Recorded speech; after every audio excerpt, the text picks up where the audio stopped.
ഈ നിയമസഭാ തിരഞ്ഞെടുപ്പിൽ വലിയ ചർച്ചയായ ഒരു മണ്ഡലമാണ് പെരുമ്പാവൂർ. അധികം ആർക്കും അറിയാത്ത ഒരു സവിശേഷത കൂടി ഇത്തവണ പെരുമ്പാവൂരിനുണ്ട്. പെരുമ്പാവൂരിന്റെ ആ കഥ ഒന്ന് അറിഞ്ഞു വരാം.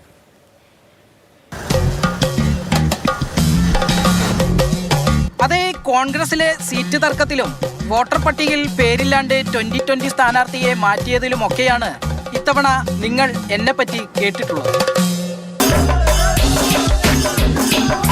ഇതൊക്കെ കഴിഞ്ഞ് ചിത്രം തെളിഞ്ഞപ്പോ കോൺഗ്രസിൽ ഉണ്ടായവരാണ് UDF പുറമെയുള്ള മറ്റ് 2 മുന്നണിയിലും സ്ഥാനാർത്ഥിയായത്. അങ്ങനെ കോൺഗ്രസിൽ പ്രവർത്തിച്ച ആളുകൾ 3 മുന്നണിയുടെയും സ്ഥാനാർത്ഥിയാകുന്ന അപൂർവതയും എനിക്ക് കിട്ടി. ഇത്രയും എല്ലാവരും അറിഞ്ഞ കാര്യം. ഇനി എന്നെ കുറിച്ച് കുറച്ചു പേർക്ക് അറിയാവുന്ന മറ്റൊരു കാര്യം കൂടി പറയാം. ഈ തെരഞ്ഞെടുപ്പിൽ എല്ലാം ഒത്തുവന്നാൽ എൻ്റെ 4 ആളുകൾ നിയമസഭയിലുണ്ടാകും. അതെങ്ങനെയെന്നല്ലേ? അതായത് അങ്കമാലിയിൽ മത്സരിക്കുന്ന സാജു പോളിനോട് ചോദിച്ചാൽ പറയും ഞാൻ പെരുമ്പാവൂരുകാരനാണെന്ന്. തൃക്കാക്കരയിലെ പുഷ്പാദാസിനോടും പാലക്കാട് കോങ്ങാട് മത്സരിക്കുന്ന രേണു സുരേഷിനോടും ചോദിച്ചാലും അവരും ഇത് തന്നെ പറയും. എനിക്ക് പിന്നെ ഇതൊന്നും ഒരു വലിയ പുതുമയൊന്നുമല്ല. പെരുമ്പാവൂർ വളരെ രാഷ്ട്രീയ പ്രബുദ്ധതയും രാഷ്ട്രീയ പാരമ്പര്യമുള്ള പ്രദേശമാണ്.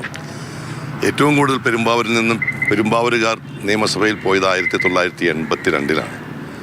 അന്ന് പെരുമ്പാവൂരിൽ നിന്നും ശ്രീ PP തങ്കച്ചൻ, കുന്നത്തനാട് നിന്ന് ശ്രീ TH മുസ്തഫ, തൃപ്പൂണിത്തുറയിൽ നിന്നും ശ്രീ KGR കർത്ത, പിന്നെ പിറവത്തു നിന്ന് ഞാൻ. അന്ന് KGR മത്സരിച്ചു, KGR ജയിച്ചു, KGR മന്ത്രിയായി. പക്ഷെ അന്ന് 5 പേർ മത്സരിച്ചിരുന്നു.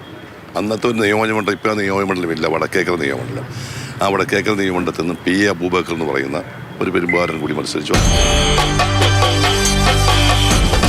ഇനി നേമത്ത് ശിവൻകുട്ടിയണ്ണൻ ജയിച്ചാലും അവിടെയുണ്ട് പെരുമ്പാവൂരിൻ്റെ ഒരു ബന്ധം.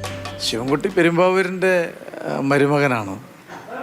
1957 നിയമസഭാ തെരഞ്ഞെടുപ്പിൽ പെരുമ്പാവൂരിൽ നിന്ന് മത്സരിച്ച് MLA ആളാണ് പിന്നെ ബഹുമാന്യനായ യശശരീരനായ P. ഗോവിന്ദപിള്ള. PGയുടെ മകളാണ് പാർവതി ദേവി. ഞങ്ങളെല്ലാവരും ഒരേ കാലഘട്ടത്തിൽ SFIയിൽ ഉണ്ടായിരുന്നവരാണ്. ശിവൻകുട്ടിയണ്ണൻ അന്നേ ഞങ്ങളുടെ നേതാവാണ്.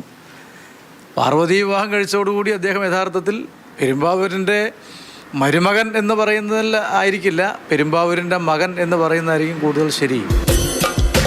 തെരഞ്ഞെടുപ്പിന് മുൻപ് എന്നെപ്പറ്റി ഈ കൗതുകം കൂടെ നിങ്ങൾക്കിടയിൽ കിടക്കട്ടെ എന്ന് കരുതിയാണ് ഇത്രയും പറഞ്ഞത്.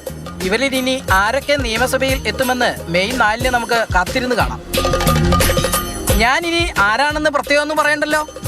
എന്നെപ്പറ്റിയുള്ള ഈ കാര്യങ്ങൾ നിങ്ങളെ അറിയിക്കാൻ വന്നത് ഇവരാണ്. കൊച്ചി മാതൃഭൂമി ന്യൂസിലെ ജോയ് CR-ഉം വിഷ്ണു പ്രകാശും. വിഷ്ണു ജനിച്ചത് ഈ പെരുമ്പാവൂർ തന്നെയാണ്.